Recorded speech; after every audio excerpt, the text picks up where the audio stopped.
It's Monday, which means Beyond the Gates has started a new week.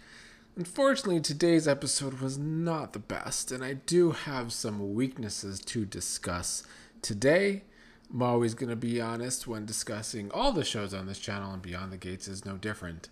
So we do have to get into those negatives that happened today. First, if you haven't subscribed to the channel, please do.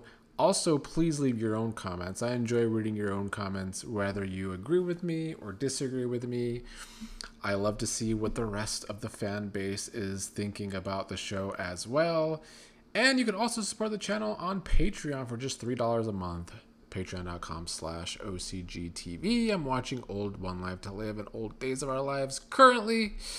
But let's jump into today's episode. And like I said, there was a lot of weaknesses today, so let's actually start with the positives. Per usual, any scenes Leslie's going to be in, I'm going to be entertained by.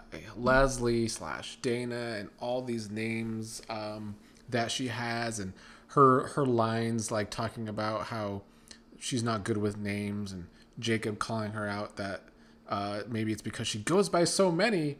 Those are the kind of lines that I enjoy on soaps. So there was some good dialogue with Leslie and Jacob today. I liked Jacob bringing her down to the police station, questioning her. I liked that Leslie knew that, quote, Nicole's little bitch of a daughter ratted her out. I liked that Jacob played the recording for her. I also liked that Leslie was trying to push to Jacob that maybe Kat should be the one arrested because she's always going around recording people without their consent, although I guess DC allegedly has some law where you can record or something. I don't know. Like I said last week, though, Kat's whole crusade, there's a lot of weaknesses because there's no real proof. Jacob tried to question Leslie's whereabouts the day that Laura was run down, and said he would check up and see if that's correct because, you know, Kat's been pushing that it was Eva that ran Laura off because Kat has tunnel vision when it comes to Eva. But I think Jacob is more so on board that it could have been Leslie. Leslie kept telling Jacob that Eva wouldn't hurt a fly, and there's no evidence against Eva, but then Jacob started questioning her about her whereabouts that day. But in the end, Leslie gets to go because there is no proof against her, and she left with some little threats against Jacob, which I also enjoyed. I liked seeing Jacob in cop mode again. I would actually like to see it more.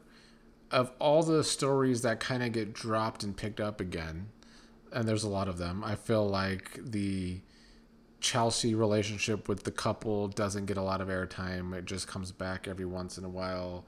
I feel like, unfortunately, the chemistryless love triangle between Andre, Ashley, and Derek is getting picked up again after several weeks of us thankfully not having to deal with it. It's rearing its ugly head again.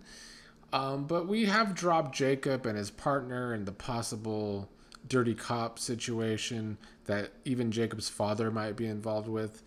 That was more intriguing to me than, you know, seeing Joey threaten Doug in repetitive scenes over and over again. So I would like to get back to that. But the other positive I have to talk about is actually new Ted. You know, we talked about a lot him last week. And you all had a lot of comments. They kind of skewed negative, but there was the comments that he's a better actor as Ted. And he's only been around for 3 episodes now, and he's growing on me. I have to say I enjoyed his scenes with Eva today, and I think Keith as Ted does a really good job in father scenes. We saw that with Kat. We saw it today with Eva as Ted wanted to celebrate Eva's birthday for the first time. The first time he got to tell his daughter happy birthday. Gave her a present, which was a picture of Eva in... She didn't quite like the picture because in the picture she still thought of herself as a liar. But it ended warmly with Ted saying he sees Eva as her real daughter. So they continue to build that father and daughter relationship. And I think Keith does a good job as a father. We'll see how it goes with Martin. I know there was complaints in the comments that he looks too young to be Martin's father. But that's just because Martin should not have been Nicole and Ted's daughter in the first place. He should have been a Dupree son. But the show didn't go with that, so this is what we got.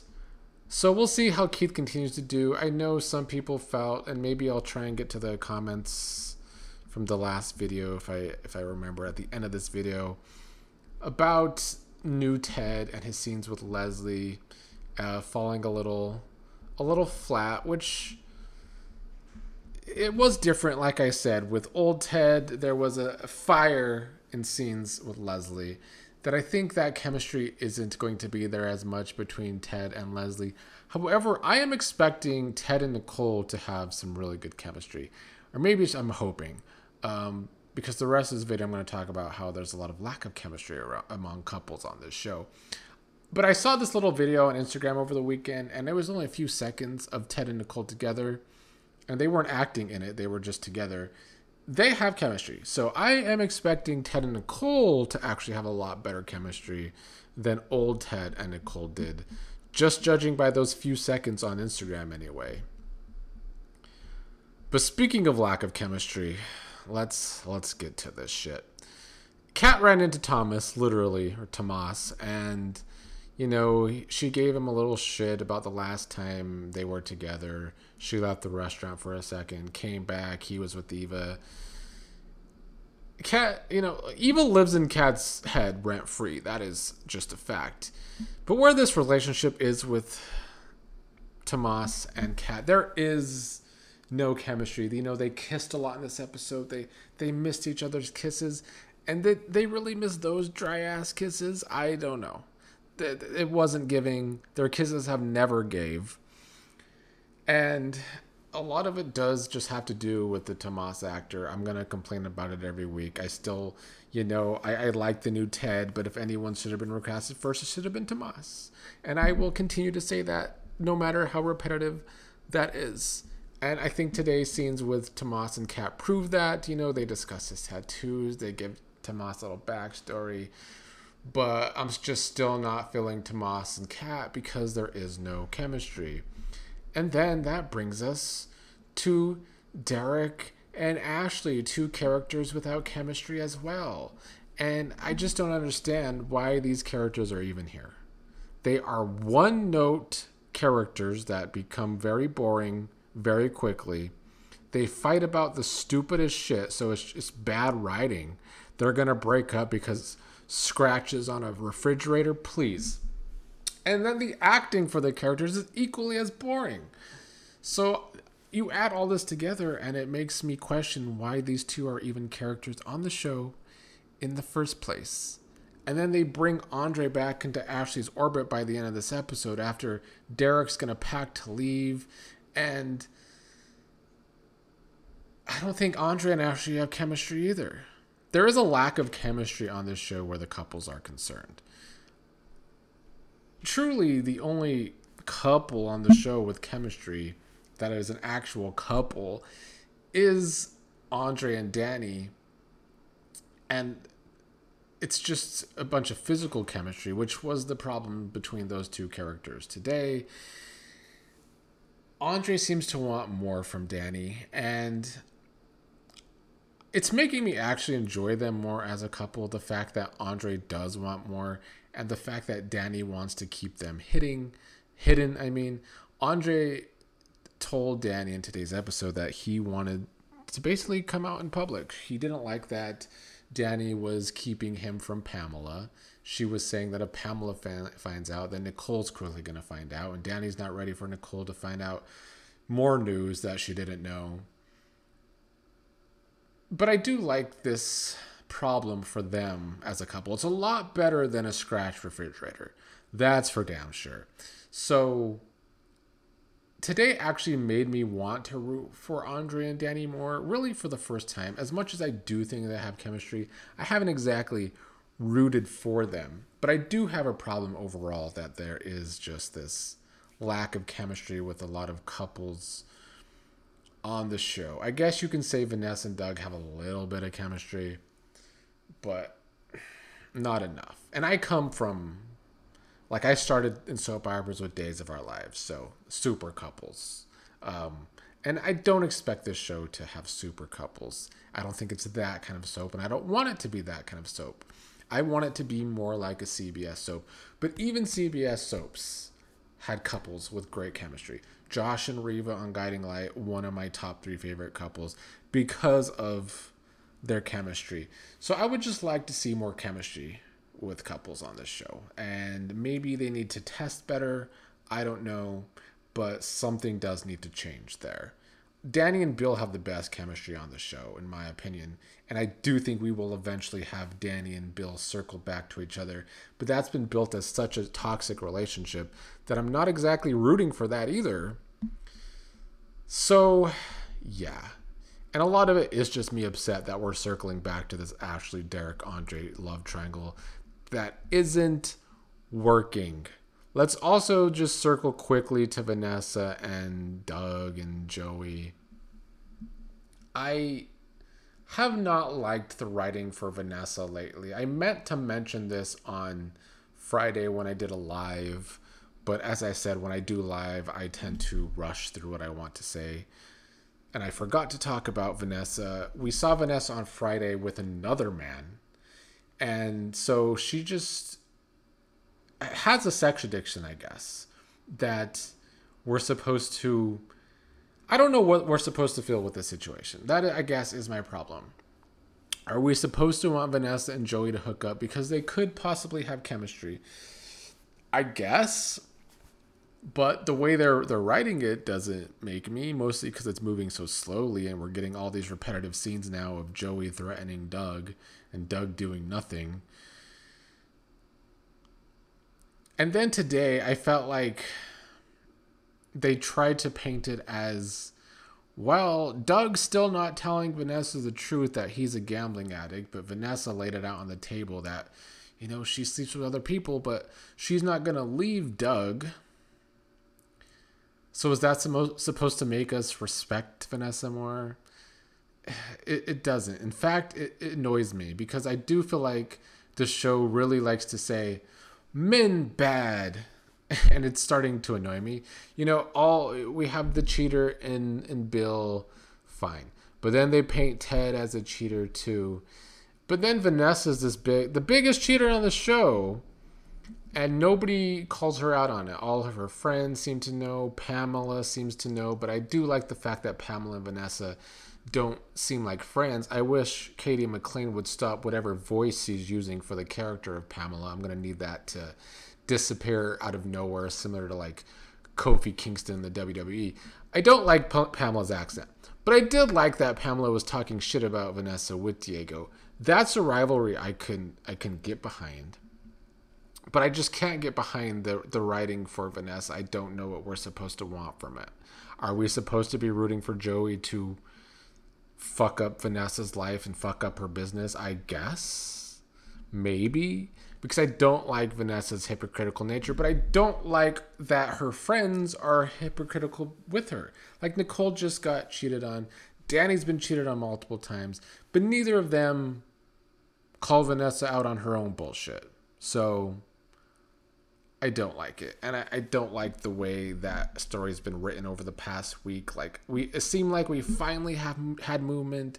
Joey's doing all this threatening of Doug, but it's still going nowhere. So yeah, today had some problems for me. And I unfortunately think some of those problems will persist because I think we're going to get a lot of Andre and Ashley this week. And it's just not working for me.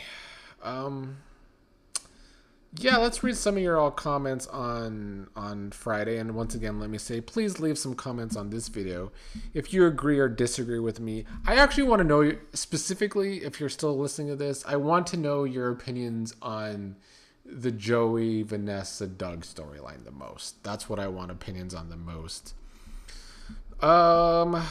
Some comments from Friday. Ronald Dobbins said, I can see Leslie falling for big imposing Maurice as Ted, but not average-sized Keith. Also, the original Ted casting gave the impression that the Anita and Vernon's daughter were attracted to large men with gravitas, and Keith/Ted isn't that type of man. Like, I do agree, and I've said this since last week, I do feel like Ted is different now. His presence is different, but I don't think it's worse necessarily. I think it's just now different with different characters. It's better with his daughters for sure so far. And I want to see Ted and Nicole scenes. I want to see if the chemistry is going to be there like I think it actually is. Ronald also said, I think that June is Tyrell and Samantha's mother, and whatever Martin did resulted in the death of their father, and then Martin adopted Tyrell and Samantha out of guilt. I like that idea. I like tying all that together for sure. Hemi30 said, I agree, Ted and Leslie's scene felt flat. I was surprised by his soft approach given everything she's done. And how does he expect to win Nicole back if he keeps finding reasons to go to Leslie's apartment? He could have sent a text about Eva's party. Maybe Ted is trying a soft approach since he knows she's crazy and trying to intimidate her didn't work. Yeah, maybe he is a different approach. I think it's also just different acting, though. I think they both took a softer approach because this Ted doesn't have that same presence in scenes with Leslie like the old Ted did. The fire to threaten her just isn't there. Ray said, I wonder how that felt for John and Katie to be in the same room, not necessarily working together, but in the same scene. Hopefully there wasn't any tension and they remained friends. Yeah, I'd like to think they're still friendly and professional. That's what it seems to me. So I hope so. Todd Rogers said, I want Jack A. Harry or Loretta Devine as Sharon or one of the Articulates. Well, one's on Days of Our Lives, so that's not going to happen. I don't think Loretta Devine's going to be cast either, but I do hope at some point, I just want some classic soap actors that really held the torch for black characters on daytime television to come along. And for me, I would love to see Debbie Morgan on this show at some point, not necessarily in a big role, but like a role nonetheless. And of course, Victoria Rowell. That's who I want to see the most. But she's had problems with CBS, but they seem to have forgiven her. So maybe we'll get there. And then Yana S. Lee said, both Teds are the same height. It's more personality. Old Ted had a stronger presence. New Ted was too nice to Leslie in that scene. He was too nice, but that was kind of the writing too. The writing made Ted go to Leslie trying to talk about Eva's birthday. So the writing had something to do with that too. It's not just all falling on New Ted.